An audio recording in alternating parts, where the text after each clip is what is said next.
रद्द कर दी जाए। आपने एक बहुत महत्वपूर्ण पॉइंट रेज किया अदिति, जिसको लेकर मैं सवाल शुभांकर से करूंगी कि शुभांकर, जो अदिति ने जो रीजंस बताए कि जिस तरीके से अगर पुलिस आपके हाथ में है तो आप वहां के बड़े नेता हैं, तो क्या गलत बीजेपी कहती है अगर वो ये कहती है कि ममता बनर्जी के राज्य में इट्स नथिंग बट गुंडा राज, सिर्फ गुंडों का भरण पोषण हो रहा है और आप गुंडों को सपोर्ट करते हैं? तो क्या गलत कह रहे हैं राज्यपाल, क्या गलत बीजेपी कह रही है?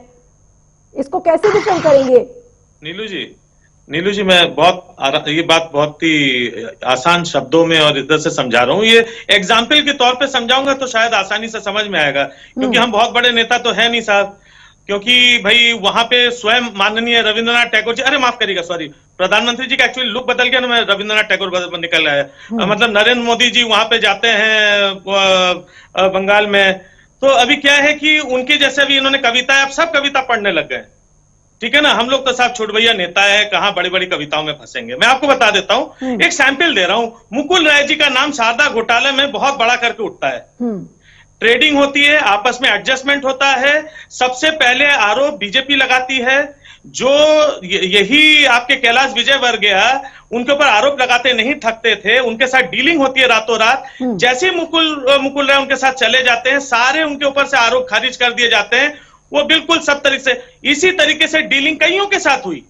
चाहे भाटपाड़ा से अर्जुन सिंह जी जो अभी बोल रहे थे, वो पहले वहां से भाटपाड़ा से विधायक हुआ करते थे, तो उनकी भी कहानी वही चीज थी। आज के दिन में उनके ऊपर कोई गुंडा एक्ट नहीं है, कुछ नहीं है। ये क्या थे, इनको बहुत अच्छे तरीके से पता है, मैं तो नाम ले लेके बता रहा हूं। अब आप एक बात बताइए, ये जो एडजस्टमेंट है, इसमें पुलिस का रोल कितना है और सीबीआई का रोल कितना है और सेंट्रल का रोल कितना है, आपके सामने है। बताइए प्रमोद जी। अगर भाई मैं कहता हूं कि हमारे नेता गुंडा हैं, तो भैया मत लीजिए ना, आप उनको ना लेके उनको जेल में डालिए, उनके ऊपर केस चलाइए, उनको अंदर करिए। प्रमोद जी जवाब दीजिए। प्रमोद जी, हम तो गुंडा पार्टी है, बीजेपी का तो अच्छा पार्टी है ना। अगर टीएमसी एक गुंडा पार्टी है, तो उस गुंडा पार्टी के लोगों को आप अपनी पार्टी में शामिल करके अपनी पार्टी की पवित्रता को क्यों खो रहे हैं? नहीं, देखिए, तृणमूल कांग्रेस में जो अच्छी छवि के लोग हैं और जिनकी जनता के बीच में लोकप्रियता है, आप बोल लिए, मेरे को बोलने दीजिए। हाँ, फिर आपका टर्न आएगा। आप बोलिए शुभांकर, मैं आऊंगी आपके पास, बोलिए। आप बोलिएगा तब अच्छी एक डिबेट होगी। तो जिनकी जनता के बीच में लोकप्रियता है और जो हमारी नीति और हमारी आइडियोलॉजी में विश्वास करते हैं, उन लोगों को हमने पार्टी में ज्वाइन करने का मौका दिया है। दूसरी बात, लॉ एंड ऑर्डर की, इसके पहले जो पैनलिस्ट थी, महिला पैनलिस्ट थी, उनको मैं बड़े अदब के साथ कहना चाहूंगा। उन्होंने बड़े सुंदर तरीके से अपनी बात रखी और लॉ एंड ऑर्डर की जो सच्चाई है वो आज पूरा भारत देख रहा है। इकोनॉमी जो 10.56 लाख करोड़ 2017-18 में थी, आज 2018-19 में 6.9 लाख करोड़ पर आके अटक गई है। हेल्थ केयर की स्थिति वहां खराब है। आयुष्मान भारत जो योजना थी, जिसका पूरे भारतवर्ष में 50 लाख करोड़ों को लाभ मिला, ममता जी ने सिर्फ अपनी जिद के लिए आयुष्मान भारत योजना को वहां लागू होने नहीं दिया। तो हम ये सारे मुद्दे लेके जनता के पास में जा रहे हैं कि न वहां सड़कें हैं, न वहां हेल्थ केयर की कोई स्कीम्स है, न वहां डेवलपमेंट है। और लॉ एंड ऑर्डर की सिचुएशन तो आज गवर्नर साहब भी बार बार कह रहे हैं कि लॉ एंड ऑर्डर की सिचुएशन नहीं।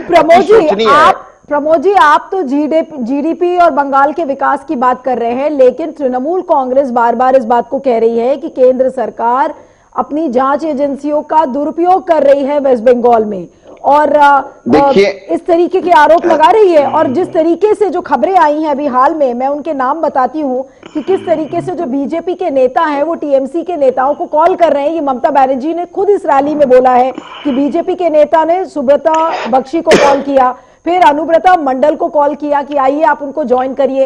तो नैतिकता का भी कहीं ना कहीं सवाल है।